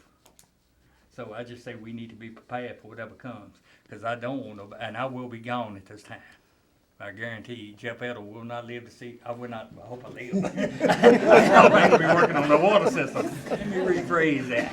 So, but anyway, but yeah, we were sending that, and the way my luck goes, like I say, it's like it'll blow up any minute. But anyway, but regardless of what y'all decide, you know, it's better to be prepared to sit on your butt and hope. And if anybody wants to put it in writing telling me that we guarantee water for 20 years like that thing, and they're willing to take that gamble with the town of Appomattox, write it out. That contract says we can get 600,000-700,000 gallons of water, Campbell County. Somebody write it down and guarantee we're gonna get it. And I hope they will work with it. But it's no harm in being prepared for whatever we gotta do. So, Mayor. that's my 2 cent worth unless y'all have questions. So, Mayor, just to get to, I guess, some sort of common understanding, I think everyone here is in agreement that we need to look into the wells and see if we can get the blend water report and a hydrological report back that says they're good, right? I mean, that's a consensus from all of us. Hydraulic model will be done too in the next few weeks. Great. So when we have that, I mean, we can start to plan and make decisions about the wells. The other piece that I'm worried about is that we have a signed contract with Appomattox County that says, water or not, in 2030, we're taking over the water line. That becomes our piece of physical Yes, sir. infrastructure to deal with. So Yes, sir. we don't have the option to not figure out the water contract. I really don't think we have that ability, because otherwise we're gonna have, 10 miles of pipe in the ground with the responsibility to maintain it. And those customers. So we have to do both, and I think that we can't figure out the water contract without communicating with Appomattox County. And that is my point, and has been my point for this entire process. Any other comments? I think for the Director of Public Works, the fine job he's done, as got his crew doing, we will have studies coming in to give us greater details on what. If anybody has any questions later, feel free to stop by my office. I will answer any questions anyone has about any issue we talk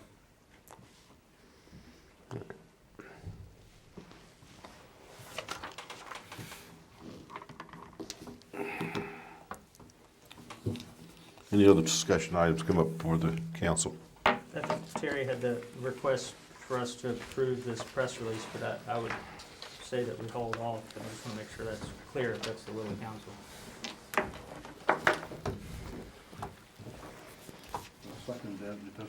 I'll make it as a motion, just that we don't. Motion made, properly seconded, that we not have a press release at this time. Any discussion? And with the understanding that we can revisit this Yeah. at a later date, at any time. The one thing, I'd like to see us take the first 6 items on here and move in that direction at this time. So I'll entertain them. After we've settled the press release motion, I'll entertain another motion. All in favor of not doing a press release at the time, signify by saying aye. Aye. Any opposed? The ayes have it, the motion carries. I don't know, so with these recommendations, I don't know how we would put it into the form of a motion. I would appreciate us coordinating in some real way with the county. I mean, we could form a blue ribbon committee of 2 council members to meet with, or the full board. I mean, that's the opportunity for a joint meeting if we want to do that.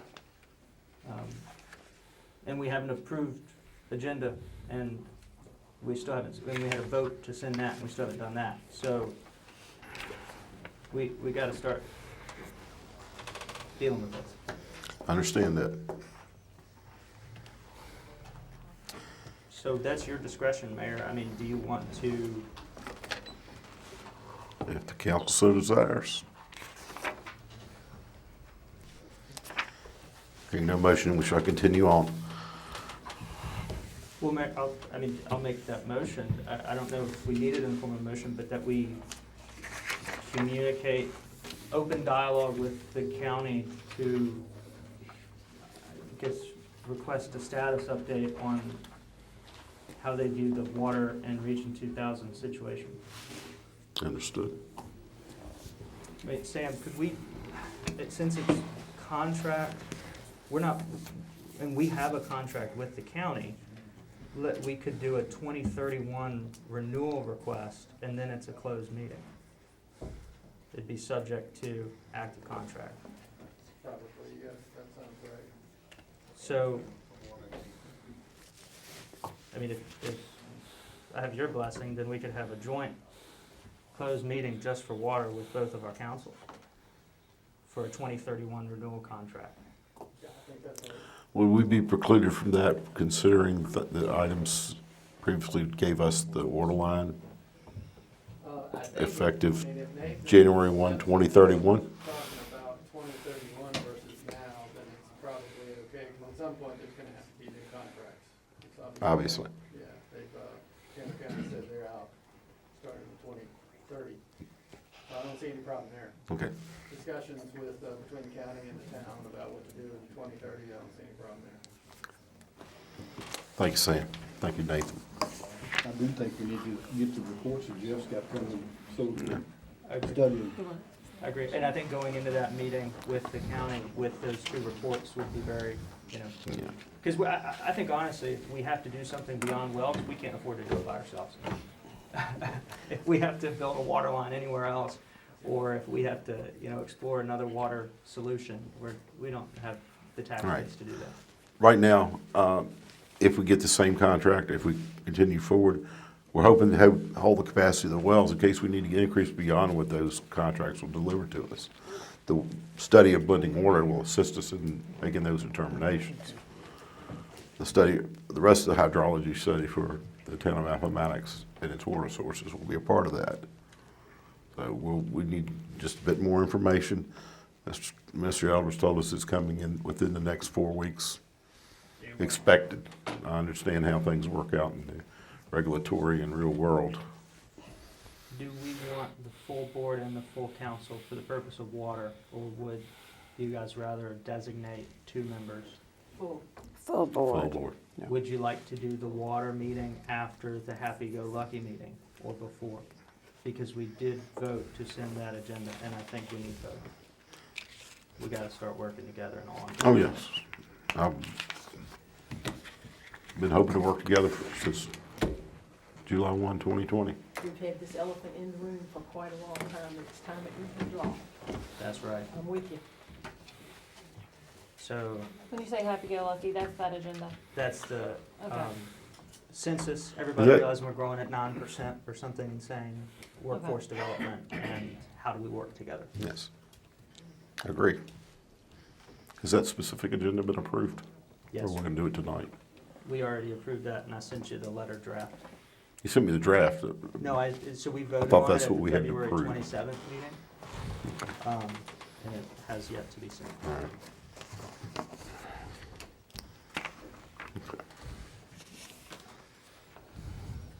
Let's call it something different besides happy-go-lucky. Yes. I mean, it's a joint meeting between them. But it's a happy-go-lucky agenda. So let's, for Christie's sake, my motion is to propose to the Board of Supervisors a joint meeting with an agenda item for a closed session exempted for contract discussions for water, Sam, help me out. How does it, for water renewal in 2030, would be, yeah, 2031. 31.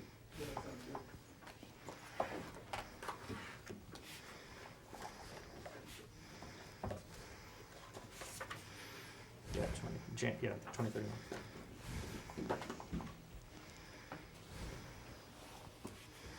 Can you read that back?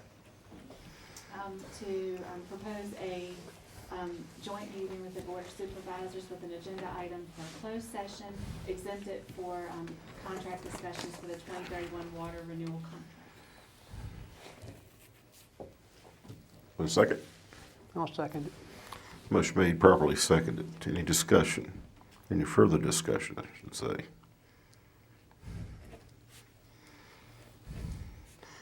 All in favor signify by saying aye. Aye. Any opposed, no. The ayes have it, the motion is carried. Did we decide which meeting we're having first?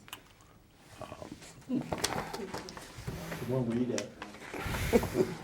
I mean, I think we do that one first. I think it would be in their best interest to do that, the meeting we've already got the agenda for, and as quickly as reasonably possible after that to accommodate this special meeting.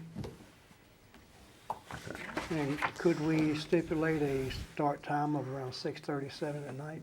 Because these 5:30 meetings cripple me after work. Well, I mean, that's a good point. Yes. Do we want to do it, though, during, Yeah, well, how flexible are people to do it during the daytime? I mean, is that willing. impossible to coordinate? Because I don't know how long these are going to run. The first one, at least.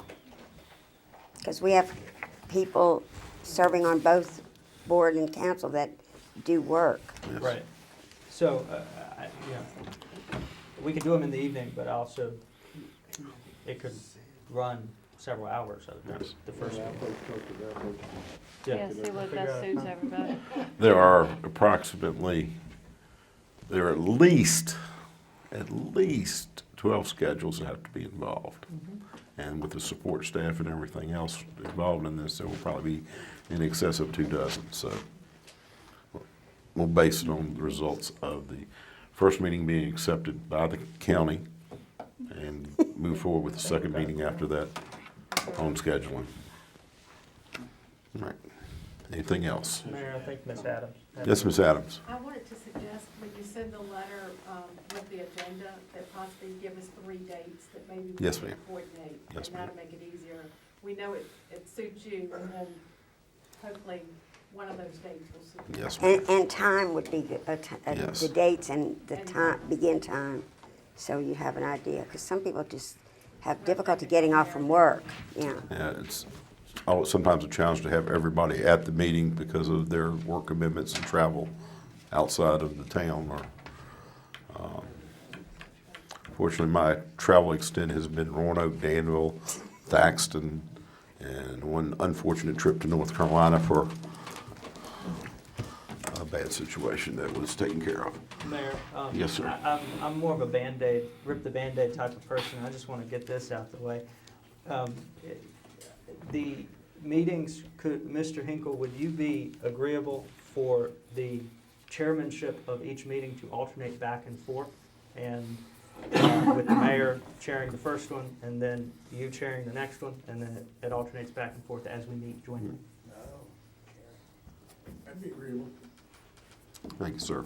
I concur.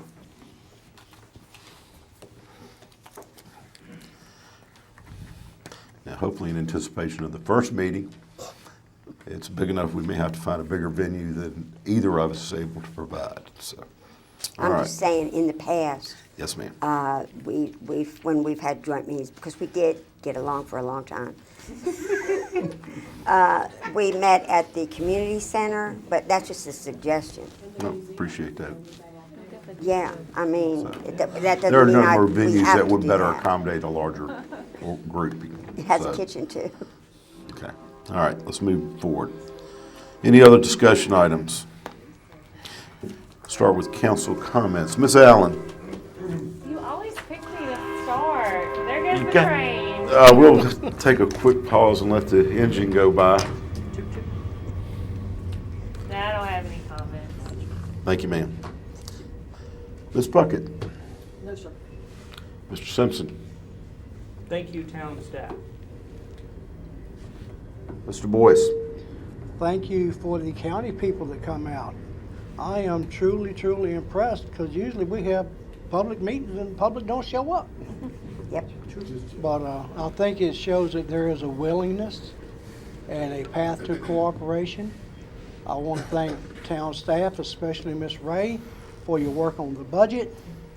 That's a fight yet to be fought, but anyway. And for the others, for Appomattox for Equality, for coming in and making your presentation. All these things are good to see. Yes. Because it shows that people care. And I think every once in a while, this council needs to know that, hey, there's issues that people do care about, and they'll come out and they'll make their voices known and things like that. It's just encouraging. Mr. Garrett? Ms. Spiegel? I also want to thank Patricia and your members of Appomattox for Equality, and for it's so good to see the county and the board members coming. I know there's not all of them here, but that's okay. And Mr. Rourke and Ms. Adams. And it is encouraging that we have hope at the end of this water tunnel. And I want to thank Mr. Elder for your input and your knowledge and all that you've done and Tori has done to help us struggle through this very important water issue. That's all I have to say. If I may, I want to thank the staff as well for all the hard work over the past few months. Budget and everything. We've got a few months ahead that we can hopefully complete these difficult tasks and move on to better things to be dealing with. Council standing committee reports. Physical development, don't have any. Finance. Back to me. Yes, ma'am. The Finance Committee met one-on-one earlier, and from that meeting, we determined that we would like to choose in terms of the insurance provided, all full-time employees and qualifying retirees. Because once we did that, the numbers came down to being very close to what we had before, last year. And during the meeting, it was brought up that they would like to, that some wanted to interject resolutions to create two more groups. One would be the part-time folks, and the other would to include council members. Make them eligible maybe at the 80-20 ratio. And so they could, excuse me, be on the air insurance. So what is your pleasure? And just because it is about me, I will, again, what I said in the meeting, I am the one council member that has historically used the health insurance that's offered. I would graciously appreciate to keep that, and I think that it is, it's common among localities. I did some research when I originally approached the town to get health insurance, just to make sure it's not something that, I'm going out of the way to get. And it looks like a lot of localities have passed resolutions to create councils as a group to offer that benefit. I think the recommendation coming out of committee is for only the full-time employees and the retirees. No recommendation for part-time or no recommendation for council members. And I realize what I'm saying here, but at the same time, I'm realizing that that is a de facto $8,000 a year pay raise that no one else on this council receives. And I think it should not be put on the taxpayers of this town to fund that one position at that amount. And even at 80%, you're still talking That's $6,400. And I think it's exorbitant, and I think we need to stay with what the committee come out with. Well, certainly council's pleasure. I wouldn't, on my own conscience, I wouldn't ask for it if I didn't see other localities, many other localities that are doing it. And I also, I'm not asking just for, me, I'm asking for the sake of posterity and that other council members in the future, can be eligible for it. I don't think it's exorbitant. I think that, it's not somebody giving themselves a pay raise for X amount of dollars. It's a benefit that other employees have. And under the local choice, council members are considered a group. So I understand what you're saying, but I'd still propose a resolution for it and for our part-time folks. Well, the committee's coming out with the one for the full-time and the retirees, and it's coming out of committee, so it doesn't need to be a second. And we just need to, when Ms. Puckett comes back in, we'll have a vote on it.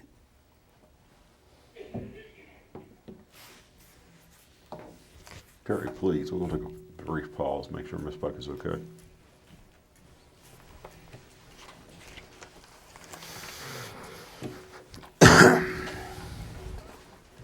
Reverend, do you have any more batteries back there? So I can give Mr. Garrett his microphone back, please. I'm fine. He's quite loud enough then. Thank you.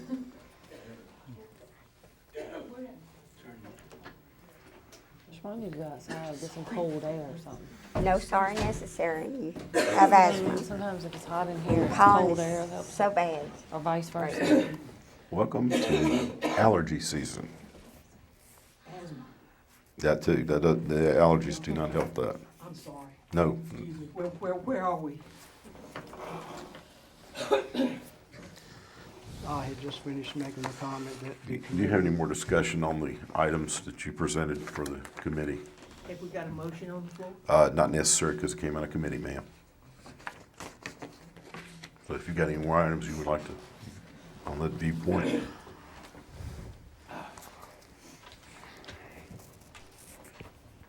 I've explained what Yes, came ma'am. out of committee, so. Okay. So as how has it been stated out of committee? I want to make sure I get this correct because this has impacts. Christie. Is it the view of the committee? I want to make sure I'm getting this straight. 100% coverage of full-time employees, retirees, and how is that affected? I want to make sure it's straight. Are we paying for the health insurance of retirees? No. No. We're not. No, we're offering it. Okay. We're offering them to pay into it, correct? That's no cost. Yeah. Oh, it's available to them, but they have to pay the cost. Okay, thank you. Kim's got something. Yeah, we also need to consider the two, lines of coverage, reducing to the 2 lines versus offering the 4. I think it came Well, out. yeah, going to the Just those 2 1,000 deductible potential plan. plans. Yes, ma'am. Would you like to address that? Which the one is The Key Advantage 500,000 is the only 2 options available. Yeah. that's the only 2 that we have available to us. And the one, the Key 500, if I'm thinking right now, the Key 500, I think it was the one that most people were doing anyway, is that correct, Kim? And so, that was the cheaper one, and that kept us more in line with what we paid last year. Yeah. So hoping to keep costs down. So that's what came out of the full committee meeting. And anything else we do is gonna put us higher than what we paid last year.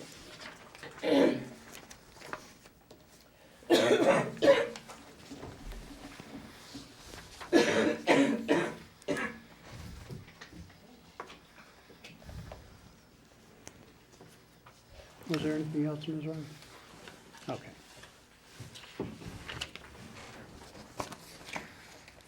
Was the recommendation of the committee for the other two healthcare groups? The key advantage 1,000? No, the two additional groups, part-time and council. They will not be included. Was that the, That was not included in the original, that did not come out of committee like that? not out of their original meeting. It came out of tonight's Okay. discussion. So is that So being is that the proposed? recommendation of the committee to do those two groups? That's what we had. That we're adding those two additional What groups does offering? Jane want to do? All right. Well, I've already stated the full-time employees and the retirees. That, I agree with you. Jane? I mean, it's 2 to 1. I mean, if you guys agree and I disagree, I mean, I'm interested to see, but it is a cost, and I understand that. Maybe another year, you know, we're not so tight. Yeah, I mean, if we choose to not, I'd like to see it revisited. I'd like to see the role of a part-time employee maybe looked at, you know, to offer the part-time insurance, you know, to figure out the hours, to figure out, there's so many other variables, I think, in there in the definition of a part-time employee. Because I guess that's what we would fall under, is a part, I mean, council would be a part-time employee. I don't think council's You would considered separate an One at a time, employee. please. Separate. One at a time. You would Yeah. It's a separate classification. Because, yeah. And this was never, I guess it was never thought about. I don't know if anybody ever took advantage of it, but it was never thought about, and I can't help to see, but that it wasn't thought about until my name was attached to it. No, it was discussed many years ago when there was another member of council on board, but it was never passed as a resolution. Sure. But, I mean, Roxanne did, she understand felt that. that she had the basis to I understand do that. it, so I don't know Well, I guess under with what- research, we what haven't authority. been unable to find any resolutions by the council to provide that. I assume they did a very diligent search of the records. I'm not sure. Have we electrified everything? Or is it to a point? There's no record of a previous resolution Okay. Their only resolution was for retirees. All right. And we have gone back to the insurance company, which is really our final place to look. And they have. Do we, this doesn't affect the rate of coverage, whether we pass the two additional groups or not? Am I correct in that assumption? It's really just a cost. Okay. All right. So as, you've presented a lot tonight, if you'd like to get it over with. Now, Mr. Mayor, if it's okay, Yes, can I ma'am. delay my report till the next council meeting? Yes, ma'am. Mr. Elder, do you have anything else to present tonight? Church Street water line, we have made it up to my office, hopefully next week I can get blacktop. Well, next week we're doing a pressure test on it, so in the next 2 weeks, I hope I'll be blacktopped all the way up to the intersection of Church Street anyway. In which case, we're gonna give buses loose and let them go back to running like y'all always did. Thank you. One question. While we're waiting for the time for the boring to go under the railroad tracks, will there be work done on the upper end of Church Street? The plan is, VDOT's supposed to let me know. Once we get the railroad tracks will be shut down for Bowl due to day traffic, so it'll be a T-total detour, it'll be opened up in the evenings for evening work. Once we get past that point, they're gonna start laying pipe almost at the white line. You know, if you're coming from 460, and we're gonna start running up between Main Street and Pearl Street behind the bank. It's gonna be one lane traffic all the time, so we gotta let the traffic off Main Street. Once they pass that, we're gonna shut the road down again for the detour, and we're gonna set them all down Pearl Street, and we go on from the edge of Pearl Street to Oakland Avenue. Once we pass Oakland Avenue, we go into a 9 to 2:30 school zone. And they're gonna run that all the way up till we cross 460 and turn the Christian lane. After we do that, we're gonna come back and start the bowl right there at the intersection of the stoplight, and we're gonna bowl up, loaded past the old government factory. And that's gonna be it. And we kinda hoping we're gonna finish this thing by December.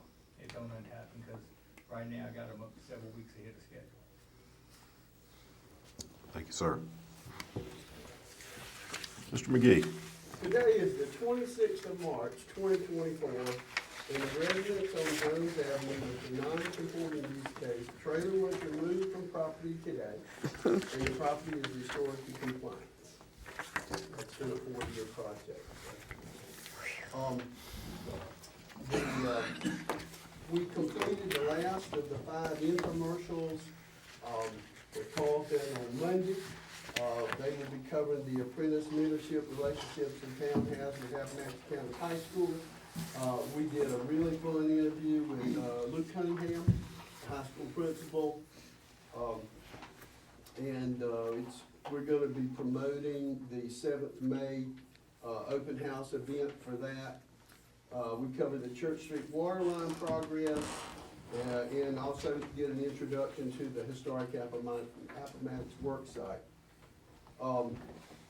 Jeff covered most of the Church Street water line stuff. I will add that Venue 1848 is planning a very boring party on May 6th for everybody to go and not see anybody dig under the railroad tracks to put our pipeline up there, but they're gonna serve lemonade and that kind of stuff. Town website is right at over 4,000 users now. We are still negotiating on the Outdoor Country Music Festival plan for the 15th. VDOT still has several reservations and emergency planning. I'm meeting with Hurt and Profits planning engineer Mark. The sheriff has discussed the school zone speed cameras, and they would not prefer to proceed at this time with those.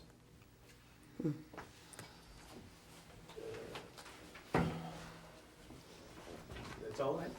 Thank you, sir. Does anyone else have any business come before the council at this time? Make a motion to adjourn. I second. Motion made, properly seconded. All in favor signify by saying aye. Aye. Any opposed, no. Meeting adjourned. Thank you all.